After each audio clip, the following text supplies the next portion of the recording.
I'm Alan Weiss, and this is The Writing on the Wall.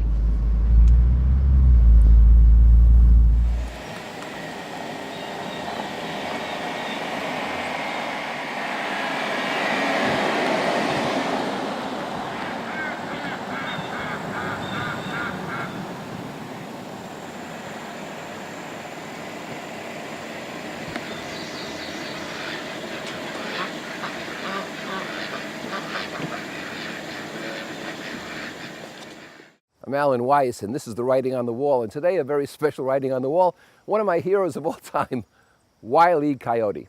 And Wile Coyote was a great cartoon, I believe from Warner Brothers, one of the great non-Disney cartoons, in fact. And Wile, of course, Wile Coyote, spent his entire life chasing the Roadrunner, trying to get a meal, and used the Acme Company and all of the Acme Company's advanced logistics and materials and products to try to catch the Roadrunner, without much success.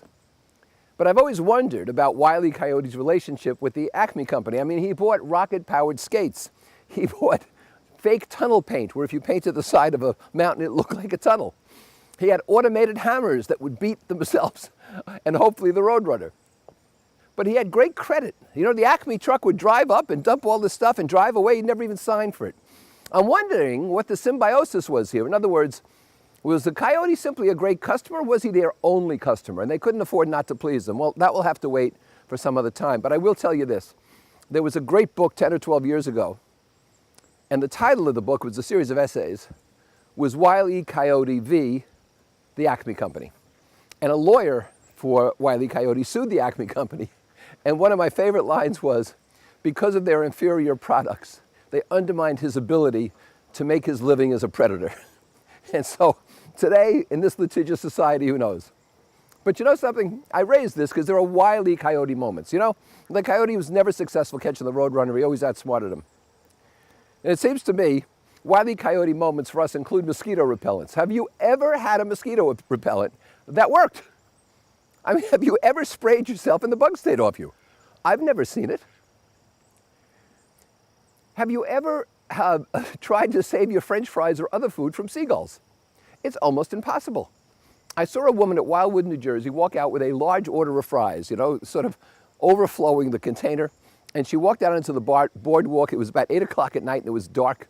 And one gull came down, did his chopper impression, hovered, and tried to get a fry. And she screamed and started spilling them. When she spilled them, 100 gulls came down from out of nowhere. She screamed and threw them up in the air and left. And there's a sign in the place saying, guard your fries, we're not responsible for the actions of seagulls. I saw a picture in Florida of about a 10-foot gator stretched across an asphalt road in the middle of the afternoon, getting the heat. He's a reptile. And so the motorists are all lined up. It's a 2-lane road. They can't move. And smartly, they're staying in their cars. So they call 911, and out comes the state trooper. And the state trooper puts his siren on. I don't know about the hearing abilities of gators, but the gator didn't even open his eyes. And so then he flashed his lights. Nothing from the gator. So the cop gets out and takes some kind of baton and starts to poke the gator. This is a Wile Coyote moment. I'm sorry, but you got to be tired and want to retire from the force on disability to try that trick. How about kids not doing their homework? No matter how hard you try, no matter what you convince them to do, kids don't do homework. They hit their iPads. It's a Wile Coyote moment. Try to hit random numbers these days to get an agent on the phone. You know, you used to call some helpline or complain about something, customer service, and they had a menu. But you knew if you hit star, or you hit hashtag, or you hit random numbers, it would default to an agent. No longer, it disconnects you. Wile Coyote moment.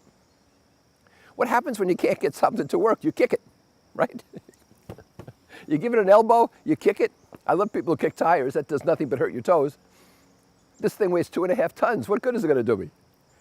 But people kick things, they pound things, they hit things to see if they'll work. Wile Coyote moment. One day I came home and I noticed I had my luggage, and upstairs here, the master bedroom, there was a hole in the door. It was about 2 feet off the floor. And I said to my wife, what happened? It's a thick door, it's a wood door. She said, Buck, our Siberian Husky, our purebred Siberian Husky, father of Trotsky, Buck ran down the hall and hit it with his head and made the hole. I said, where'd you bury the dog? And she said, oh, he's in the backyard.